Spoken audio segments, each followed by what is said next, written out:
Dear friends आज मु आपण मानक पई नेकी आसी गोटे नुआ नियारा रेसिपी आपण माने फास्ट टू लास्ट पर्यंत देखंतु आ जमारू स्किप करबेनी। एई नियारा रेसिपी टी कोन आपण माने शेष पर्यंत देखिले ही जानी परिबे।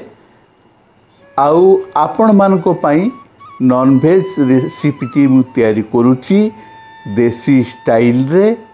आमर चंपारण मटन केमिति तैयार करछि आउ कोउथि तैयार करछि देखंतु मु माटी हांडी रे तैयार करिबी। आपण माने फास्ट टू लास्ट पर्यंत देखंतु आमर एई देसी स्टाइल रे चंपारण मटन टी। एई मटन खाइबा को समस्ते भलो पाती। आउ मटन रो माने नॉन वेज रो रजा होउछि मटन। ताहले आज लेट करबानी स्टार्ट करदबा आमर एही चंपारण मटन टी देसी स्टाइल रे। चलंतु स्टार्ट करदबा। नमस्कार, welcome back to my channel कैन एस फैमिली ब्लॉग को आपण मानको गोटे नुआ रेसिपी वीडियो रे स्वागत जणाउछि।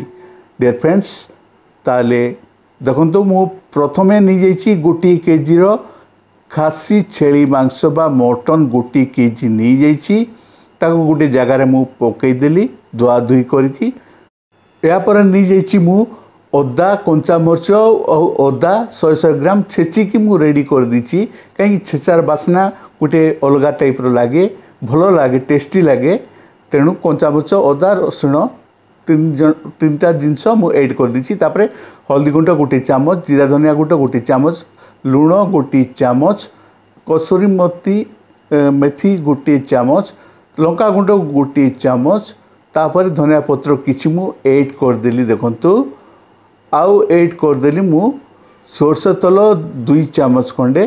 ताको भलो भाबरे मु मिक्स कर दूची। काहेकि ना एमती भाबरे मिक्स कला परे ही तारो टेस्टटा आसे। काहेकि ना मु माटी हांडी रे मु तयारी करबी, सेति पई मु मैरिनेट कर दूची।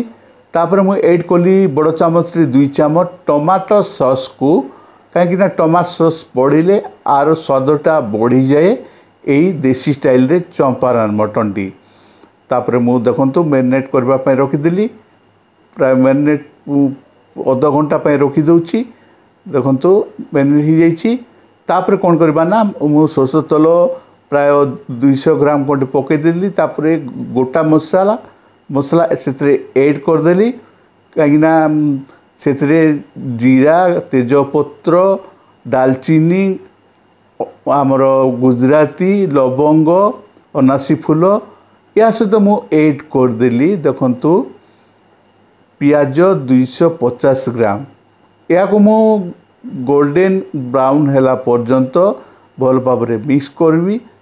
देखंतु पियाज भी हो जाइछि, प्राय हो जाइछि। तापर मु ऐड कर देली मु आमर से मटन टी। देखंतु मैरिनेट हितिबा मटन टी। तापर मु ताको भल भाव कषिबी। वर्तमान मैरिनेट हो जाइछि, प्राय आधा घंटा थिला। तापर मु ताको भल भाव कषुची। देखंतु तापर गुटे 10 मिनट पर पुणी काढ़ा पानी भी बाहर पड़छि। तापर मु ऐड कर दूची। देखंतु 200 ग्राम रो आलू को फाड़ फाड़ कर काटी दीची। गोटा आलू को चोपा सहित, कहीं ना आलू पड़िले ही टेस्ट आसे, से मु आलू पकई दीची 250 ग्राम रो। तापर पुणी आलू पड़ीगला परे आमे कवर करदबा। प्राय 20 मिनट्स पाई कवर करदेले। तापर देखंतु पानी भी भितरू बाहरी पड़ी।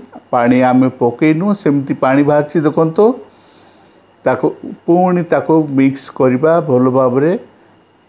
जते कषिले से टेस्टी आसे एई मटन रे। देखंतु तापर मु 2टी गोटा रसुण ऐड कर देली।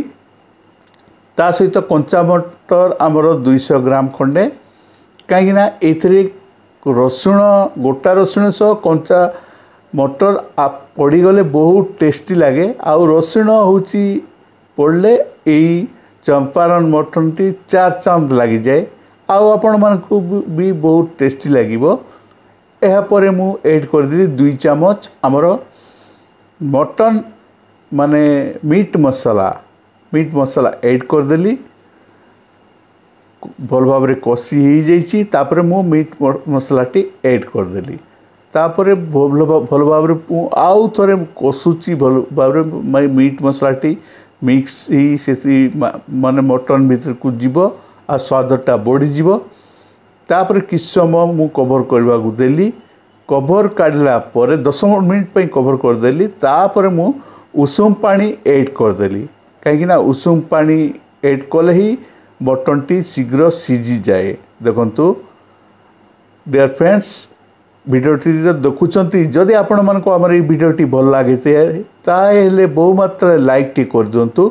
आउ जे माने प्रथम थर हमर ई चैनल देखुंती से माने सब्सक्राइब कर दियंतु। पाखर थिबा बेल आइकन को प्रेस करकी जेतेबेले मु नुआ नुआ वीडियो आपण मानको पाई नै कि आसीबी सर्वप्रथमे आपण मानको पाखर पहुंची जिबा हमर चैनल रो नोटिफिकेशन। आउ आपण माने सर्वप्रथमे देखि परिबे हमर चैनल रो KNS फैमिली ब्लॉग रो वीडियो गुडी को। आउ केमिति लागुची हमर एई वीडियोटी निश्चित भाव में कमेंट करी जणेबे। देखंतु प्राय 20 मिनट परे कवर काट देली। देखंतु आउ कलर मध्य बेस्ट दुसी माने रेड ही बढ़िया दुसी। तापर किछि मु कोटा हितिबा धनिया पत्र सेथरे ऐड कर देली काइकना हमर चंपारण मटन टी प्राय रेडी हो जाइए। देखंतु आउ ग्रेवी मध्य भल भाव रे झोलटी तार माने बहुत कलर भी बढ़िया दुसी। एमती ही बनातु आपण मानकर फ्रेंड्स आउ फैमिली को खाइबा को दियंतु। एमती देसी स्टाइल रे आमर रेडी ही जैसी। देखंतु आमर देसी स्टाइल रे चंपारण मटन टी देखंतु केमती कलर भी मस्त दुसी ना डियर फ्रेंड्स। एई चंपारण मटन को आपण माने रोटी भात सहित मध्य खाई परिबे। रोटी सहित खाइले मध्य भल लागिबो।